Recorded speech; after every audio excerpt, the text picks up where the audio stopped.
Mark Pope is bringing a hometown kid back to Lexington while another Kentucky native lands elsewhere in the SEC.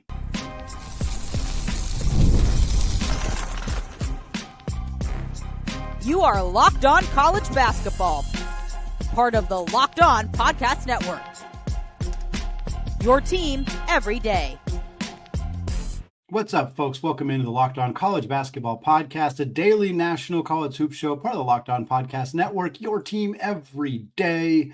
I'm your host for today's show, Andy Patton, and you are joining at the place to get your college basketball content every single day, all off season long. We're with you during the season. We're with you out of the season, even in the doldrums of the off season here on Locked On College Basketball. I want to thank all of you for making this show your first listen or your first watch of the day. Remind you all you can get this show ad-free on Amazon Music. Today's episode is also brought to you by FanDuel. Right now, new customers can get $200 in bonus bets when your first bet of $5 or more wins.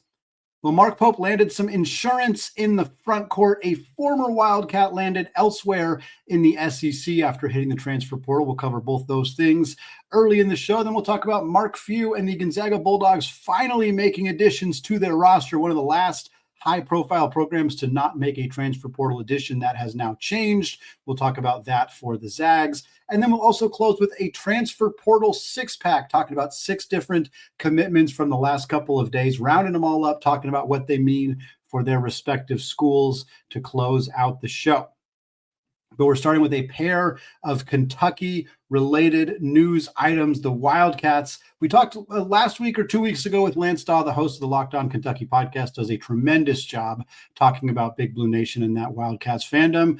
We talked to him about this team and kind of had a conversation about it. Feels like the roster might be done or pretty close to done, kind of depending on what happens with Otega Owe. And then Travis Perry entered the transfer portal, gave them a little bit more room to play with. We'll talk about Perry in a second, but we did see Mark Pope go out and make an addition to the roster on Monday. Reece Potter, a 7'1" center, initially from Lexington, played high school ball about 10 minutes away from Rupp Arena. He spent 2 years elsewhere in college basketball, and now he returns to Lexington. Chose to come to Kentucky after getting an interest in the transfer portal from North Carolina, Washington, UConn, Louisville, Wisconsin, among others, had contacted him, especially early when he first entered the portal back on March 24th. Some of that interest kind of died off, and now he ultimately lands at Kentucky. He spent the first 2 years of his college basketball career playing at Miami, Ohio in the MAC conference. He actually originally committed to Xavier out of high school, but when there was a coaching change for the Musketeers, he decided to instead go to Miami, Ohio. Last year, his sophomore season with the Red Hawks, he averaged 6.5 points, a little under 4 rebounds per game, a little over 1 assist per game. He only played 17 minutes, so he was pretty effective scorer and an effective rebounder in just 17 minutes per game, 52.5% on two-pointers, which isn't terrible in a vacuum, but 52.5% from a 7'1" player in the MAC it's not great. However, 36.7% from three, that's pretty good. And even on a relatively low volume, you can shoot over 37% or around 37% from three at 7'1", you're going to get Mark Pope's attention. I will tell you that. He also started 11 games as a freshman, averaged similar 6 points, 3 boards. But as a freshman, he actually shot 45.5% from three on it, albeit even smaller sample size, but still across 2 seasons at Miami, Ohio. The 7'1" Reece Potter took 93 3-pointers and knocked down 37 of them, which puts him at just under 40% for his career, averaging about 1.7 3-point attempts per game. So again, we're not talking about Kobe Bryant levels of volume from Reece Potter, but we are talking about a big who can do enough from the perimeter to at least command attention. And in the SEC, that means he's capable of pulling the biggest defenders in the sport, the biggest defenders in the conference, away from the rim with his ability to space the floor. That is incredibly valuable for Mark Pope and Kentucky. This is something they want, especially if Owe comes back. And even if he doesn't, with Cam Williams and Jalen Lowe and some of the other guards that this team has brought in, they thrive on getting to the basket, on straight line drives, getting to the cup, scoring that way. And the best way to do that is if you have somebody on your team who can pull rim protectors away from the rim. Reece Potter can absolutely do that. Can he do a whole lot else? In the SEC, I'm not sure. He was an okay shot blocker in the MAC, but he was 7'1". Anything other than being at least decent as a shot blocker would be bad at that size. Like, you should be able to block a handful of shots if you're that size. So I don't know that I trust the shot blocking, the rebounding, the physicality necessarily to translate from the MAC to the SEC.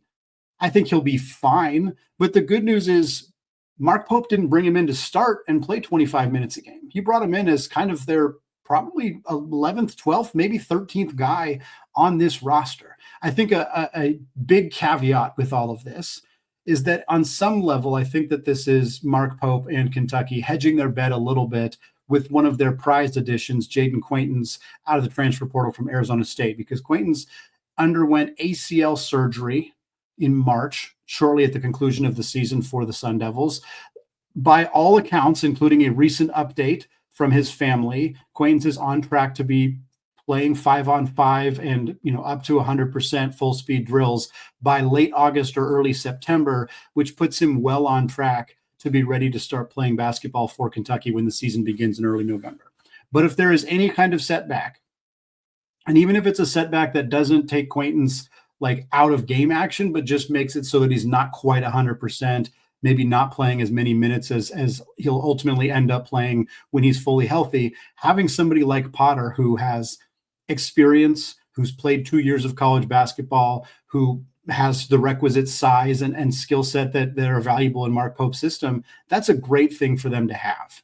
And I think you look at this front court, and when everybody's healthy and at 100%, I'm not sure you see an obvious path to playing time for Reece Potter. Quaintance is going to play big minutes. Brandon Garrison's back. He didn't come back to not play for this team. Then you got two freshmen coming in, Malachi Moreno, 4-star incoming big. And then you got Andrija Jelovic from Croatia, 6'11" big coming in as well. So you got four guys right there who are going to carve out playing time. You got Potter in the mix as well. Cam Williams could play some at the 4 potentially. Like, I think there's plenty of depth in the front court for this Kentucky team, but you can't complain about bringing a hometown kid, especially one with his skill set, back in the mix. So I think this is a great addition for Kentucky and Reece Potter, and a guy that a lot of teams, I think, really wish they could have brought in and probably could have given more playing time. Even other SEC teams, other high major programs could have almost certainly guaranteed more playing time. But if you grew up in Kentucky, if you grew up in Lexington in particular, you get a chance to go play for the Wildcats, probably make some good money doing it.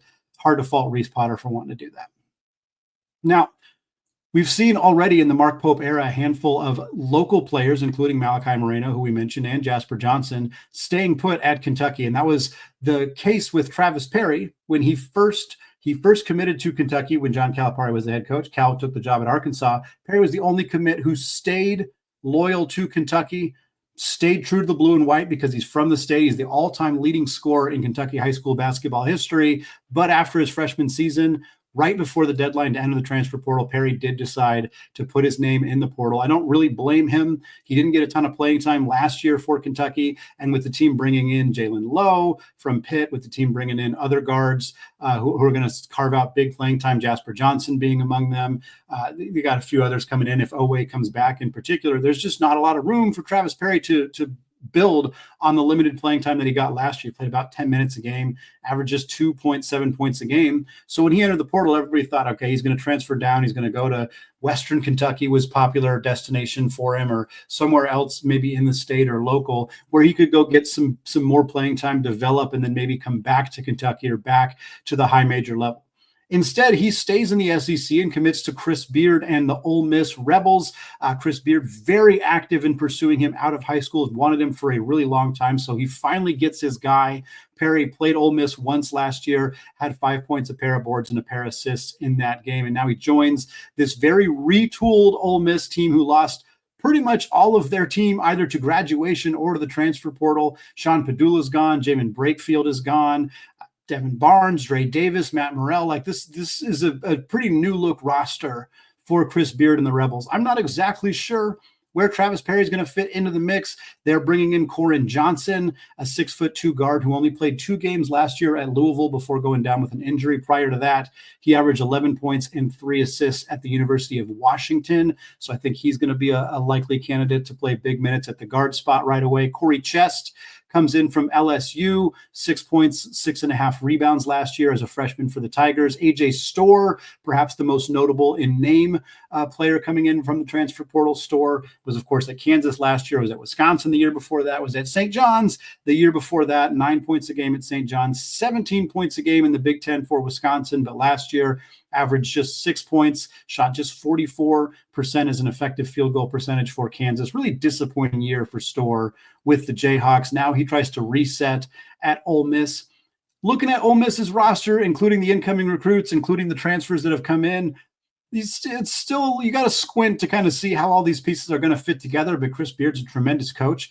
He's had an eye on Perry for a long time, so perhaps he sees something that he thinks can really develop in the young man. I thought Perry looked a little overmatched in the SEC last year. I mean, he shot 32% from three, but he shot 29% on his 2-point attempts. He just does not have the size and the strength to finish around SEC defenders, and I don't see how that changes going to Ole Miss. Like, a new system might help him carve out some things that maybe he struggled with at Kentucky, but Chris Beard isn't going to make him taller.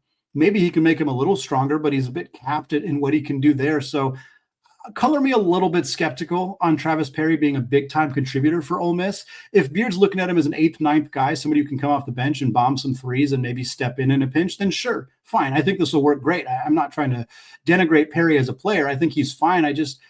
I didn't think he looked like an SEC player last year, so I was a little surprised to see a fairly prominent SEC program and a very high-profile coach pick him up in the transfer portal. But I'll be interested to see if this works. At the very least, interested to see how Perry plays when he gets a chance to compete against Mark Pope and Kentucky, having grown up in the state and originally committing there out of high school, of course.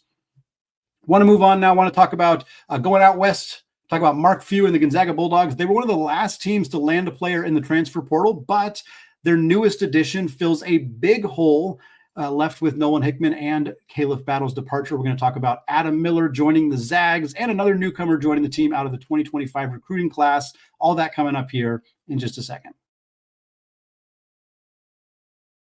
First, folks, the NBA playoffs are in full swing, and every night delivers highlight-worthy performances, major momentum shifts, and can't-miss moments. Whether it's game-winning shot, a breakout player, there's never been a better time to get in on all the action. And FanDuel makes it easy to stay in the game before tip-off and live. With player props, performance trends, and same-game parlays, fans have more ways than ever to play smart and win big. Early national championship odds for 2026, Duke is the favorite right now at plus 850. Purdue follows at plus 1100. Houston at plus 1200. St. John's, Rick Pitino's Johnnies at plus 1600, tied with Danny Hurley and the UConn Huskies, who are also at plus 1600. If you like those odds, if you want to bank on Kentucky after their addition of Reece Potter, check it out. All of those are available on FanDuel. And if you're new to FanDuel, it's the perfect time to sign up. Head to FanDuel.com and place your first $5 bet. If it wins, you'll get $200 in bonus bets. Make every moment more with FanDuel, an official sports betting partner of the NBA. All right, folks, segment 2, still Andy Patton, still Locked On College Basketball Podcast. We're moving away from the SEC conversation with Reece Potter joining Kentucky and Travis Perry leaving Kentucky to join Ole Miss. We're going to go out to the WCC, and we're going to talk about a pair of additions for Mark Few and the Gonzaga Bulldogs. Prior to Friday, when Gonzaga landed Adam Miller out of the transfer portal, the Zags were one of 3 quote-unquote high major teams. I realize they're not in a high major conference, but if you count all of the power conferences, you count Gonzaga, Memphis, some of the other big programs, everybody had landed at least one player in the transfer portal except for Gonzaga, Stanford, and Marquette. Gonzaga has now rectified that. Stanford has now rectified that. Shaka Smart is still very allergic to the transfer portal, so has not rectified that for the Golden Eagles, but Gonzaga, we knew they were going to need some help. This is a team that lost 7 players from last year's roster, 4 of them to graduation in Caleb Battle, Nolan Hickman, Ben Gregg, and Ryan Nemhard, and then 3 players to the transfer portal in Dusty Stromer, who landed at Grand Canyon, Michael Ajayi, who landed at Butler, as well as Junsuk Yo, who landed at Seattle University. So lots of holes to fill on this roster. And I think it's worth acknowledging, we'll talk about Adam Miller, we'll talk about the new player coming in the freshman class as well, but Gonzaga landed Braden Smith, not that Braden Smith from Colgate, who was the Patriot League Player of the Year last offseason, but he sat out this last year and he's going to step into Ryan Nembhard's role as the starting point guard. So they kind of have a new player coming in. They also landed Jalen Warley, who spent 3 years at Florida State, transferred to Virginia.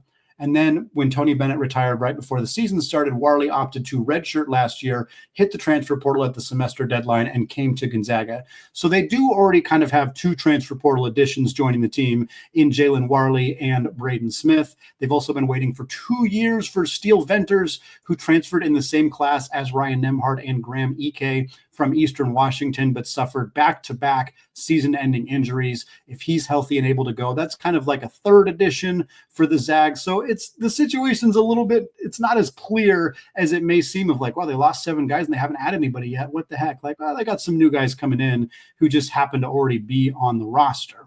But now they officially have a new transfer joining the team as of Friday afternoon. Adam Miller from Arizona State joining the roster. It's been rumored for about a week that he was coming to Gonzaga. I don't know what took so long for him to finally sign the paperwork and get the commitment finalized, but he's coming to campus. 6'3" guard with 1 year of eligibility remaining. Actually began his career at Illinois. He's Mr. Illinois in the state of Illinois out of high school. Came to Illinois right away as a freshman, had a big season, transferred to LSU, and then tore his ACL, missed his entire sophomore year, played 1 year at LSU, hit the transfer portal again, landed at Arizona State for the last 2 years, and now he will finish out his career with Mark Few and the Gonzaga Bulldogs. Last year for Bobby Hurley and the Sun Devils, Miller averaged about 10 points, 2 boards, 2 assists in about 30 minutes per game. He was blistering hot from the three-point line, 43% from 3 last year on 4.5 attempts per game. A very excellent three-point shooter. Now, he wasn't really a good three-point shooter previously. He was about 35% at Illinois, under 32% his season at LSU and his first season at Arizona State. So there's a bit of a question mark on how sustainable a 43% clip from beyond the arc would be for Adam Miller. But the years that he struggled at LSU and his first year at Arizona State in particular, he was asked to carry a bigger offensive load than I think he's comfortable with, or that I think is within the realm of kind of his skill set. That's not going to be the case at Gonzaga. Gonzaga's offense is going to be run through Graham Ike and Braden Huff on the block. Braden Smith's going to have a big role in the offense as well. Adam Miller's probably your third option offensively. If he's your second option, I think you're a little bit more concerned if you're a Gonzaga fan. If he's your third option, I think you feel a little bit better about that. Defenses are going to be so focused on slowing down Graham and Huff in the front court. I think that's going to give Miller a lot of opportunities for open looks to space the floor. I wouldn't be surprised to see him be over that 40% mark from 3 again this season. I expect him to start alongside Braden Smith and Jalen Warley. Again, Gonzaga was a terrible three-point shooting team last year, literally the worst three-point shooting team in the Mark Few era. On KenPom, the worst three-point shooting team in the history of the data set, which goes back to 1997. Few took over in 1999. So they needed three-point shooting. They needed floor spacing very badly, and I think they got that in Adam Miller. They also landed an incoming freshman in Parker Jefferson, 6'10" center, originally from Texas, spent last year playing at Inglewood High School in California. He actually committed to Minnesota initially in November of 2024, but when Minnesota fired Coach Ben Johnson and replaced him with Colorado State coach Nico Medved, Jefferson requested out of his NLI, became available once again. Gonzaga pursued very heavily after that because he's a very prototypical Gonzaga big. He loves to push the pace in transition. He's a good passer. He's got really good hands, good footwork around the rim, can space the floor a little bit. People in Texas said he reminded them of Drew Timme out of high school. I watched some clips of him. He reminds me a little bit of Braden Huff, currently on the roster. Both those guys were under-scouted, under-ranked high school prospects who thrived at Gonzaga. Drew Timme was like 55th, 60th in his recruiting class, ended up becoming Gonzaga's all-time leading scorer, 3-time All-American. Braden Huff was not in the top 100 of his recruiting class until like a month or two before the final rankings came out. He's been prolific in his first couple of years at Gonzaga as a scorer coming off the bench, and he's set to start next year. So if you're a big who is similar to those types of players and is a little bit under-scouted, Parker Jefferson's not even a top 150 player in the recruiting class. He's 164th, according to 247 Sports' composite rankings. On3 has him just inside the top 150, but he's not a very highly regarded prospect in this 2025 class. But with his play style, he fits Gonzaga perfectly. Now he's the fourth big coming into this season behind EK and Huff and sophomore Ismaila Diani. So I wouldn't expect him to play much, if at all, this year. But if he bides his time, if he develops in this system that has developed bigs at an alarmingly excellent rate, I could see this being a really shrewd recruiting move by Mark Few and the coaching staff. I think this is going to come together really nicely for the staff this season. There's still some more work to be done. Right now, they're looking at a starting lineup of Smith, Miller, Warley, Huff, and EK. If Steele Venters is healthy, he'll be in the rotation along with Diani and Emmanuel Innocente, who played a big role for the team last year.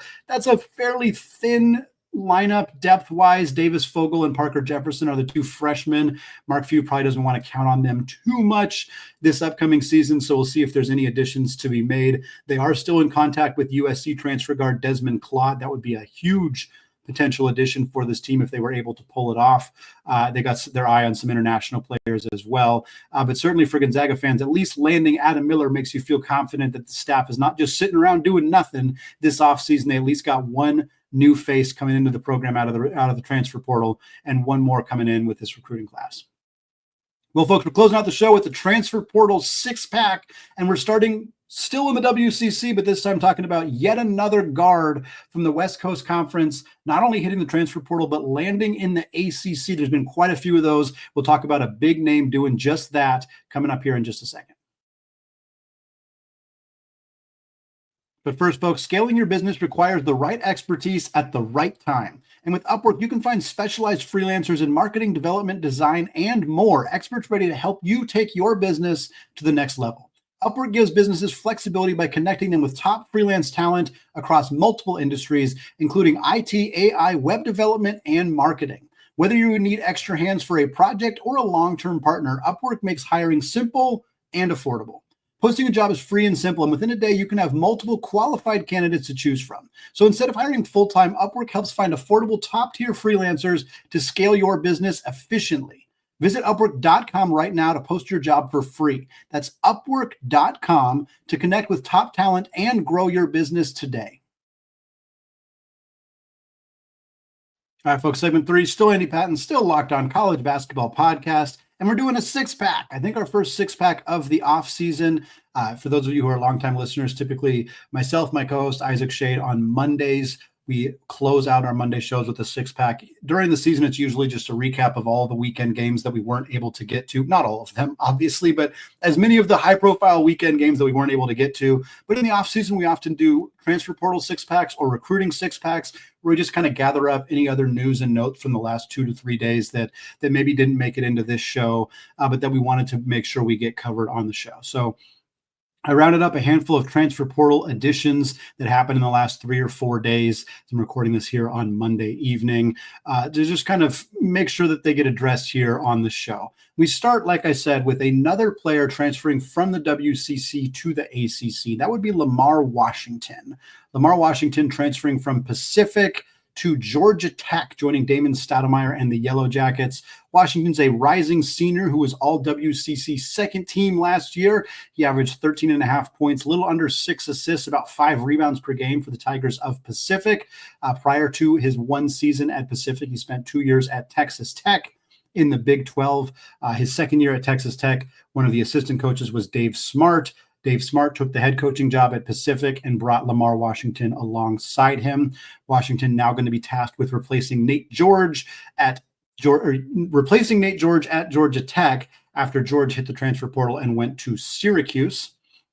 Georgia Tech has also added Cam Kraft from Miami, Ohio, and Peyton Marshall from Mizzou in the transfer portal. And like I said, Lamar Washington, one of a handful of guards from the WCC who has now landed in the ACC, joined by former teammates Nate Kings and DeMarco Minor, who were both at Oregon State last year. Nate Kings has also transferred to Syracuse, joining Nate George there. And then DeMarco Minor has transferred from Oregon State to Pitt. And now Lamar Washington going to Georgia Tech. So the ACC is going to have a lot of players who faced off against each other in the West Coast Conference last year. Number 2 in our transfer portal six-pack, Jordan Marsh going from UNC Asheville all the way out west to join Eric Musselman and the Trojans of USC. Marsh, a 5'10" guard who averaged just under 19 points per game last year, as well as 4 boards and 4 assists for Asheville. He joins a very crowded transfer portal class for USC. That includes former Maryland starter Rodney Rice, former Auburn and Duquesne and San Diego State forward Chad Baker-Mazzara, and then Jacob Kofi from Virginia. They got Usar coming over from Utah. Really crowded team. Again, transfer portal class. This is the second year in a row that Eric Musselman's going to have, I think, 8+ transfers joining the team. They also have a superstar incoming freshman in Elijah Arenas, the son of Gilbert Arenas, who is fortunately recovering very well from a car accident that he got in a week and a half, 2 weeks ago or so as I'm recording this. Very scary. Thought that there was a real chance we were going to lose him entirely, and he's doing okay. So really glad to hear that for USC. He's going to be a big player for this team, assuming he's fully healthy. Between him and Rice and Baker-Mazzara, that's a pretty crowded backcourt already, but Marsh is a very, very jittery scorer, good shooter as well. I'm sure he'll find his way onto the floor for Coach Musselman, especially with this team losing Desmond Claude, losing Wesley Yates, losing pretty much their entire backcourt from last year's roster.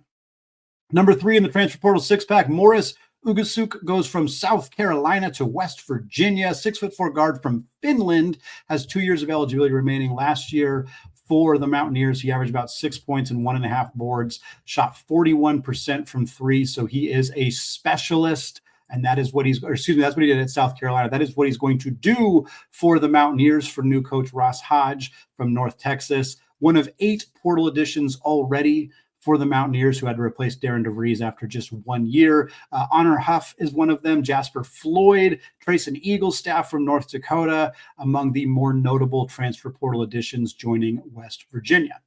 Number 4, speaking of West Virginia, Jaden Stone goes from West Virginia to Missouri, joining the SEC. Jaden Stone, if you're a West Virginia fan and you're thinking, who the heck is that? He didn't play last year for West Virginia due to an injury, but he was a very prolific college player prior to that at Detroit Mercy in the 23-24 season with Detroit.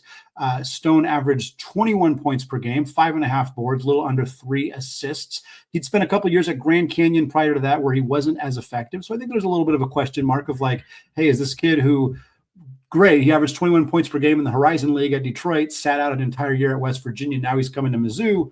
What do we have in him? What is he going to look like? I think it's fair to be skeptical of what he's going to look like, but certainly it's worth the upside play for Dennis Gates and the Tigers. He joins a transfer portal class that's very solid already. That includes Sebastian Mack from UCLA, Javon Porter, another Porter joining Mizzou after stops at Pepperdine and LMU, and then Sean Phillips from Arizona State joining Mizzou as well. Number 5, we mentioned earlier that Stanford finally landed their first transfer. It is Jeremy Dent-Smith coming from the Division II level, Cal State Dominguez Hills. Dent-Smith was an All-American at the D2 level, averaged 19 points, 4.5 boards, 3 assists, 1.5 steals for Dominguez Hills. Big-time addition for Kyle Smith and Stanford. Again, one of very few teams that have not landed a player in the transfer portal. So I'm interested to see how this plays out for Stanford. Obviously, the jump from D2 to D1, when we see that happen, it's typically players going to lower level mid-major programs. They land from a D2 school to a SWAC school or a MAC school or something like that. To jump D2 straight to Stanford is not something you see very often. So I will be intrigued to see how this goes for Smith and Cardinal. Last but not least, Will McClendon from San Jose State to North Texas. We kind of already talked about that coaching pipeline a little bit with Ross Hodge leaving North Texas to go to West Virginia. Daniil Robinson takes over for the Mean Green, and they land a big-time player in McClendon, who spent 2 years at UCLA before going to San Jose State last year, where he averaged 12 points, 3 boards, and 3 assists. Never played all that much at UCLA, 16 minutes a game in 2 seasons. Averaged under 3 points per game, but now he's got a chance to compete in the AAC with the Mean Green, the 7th transfer portal edition already for North Texas as they reload, hoping to stay competitive in that conference alongside Memphis and FAU and the rest of what's a pretty solid basketball conference, especially with the way North Texas has been playing as of late. It's going to wrap it up for me today here in the Locked On College Basketball Podcast. Folks, thank you so much to those of you who have made the show your first listen or your first watch of the day. Special shout out to those of you subscribed on YouTube, those of you in the Locked On College Basketball Discord channel. We appreciate every single one of you. I'll be back on Wednesday morning, myself, Leaf Tulane, to talk more transfer portal, more NBA draft stuff, all sorts of good stuff coming your way later this week. Thanks again, folks, for listening. Have a fantastic rest of your day. And of course, as always, peace out.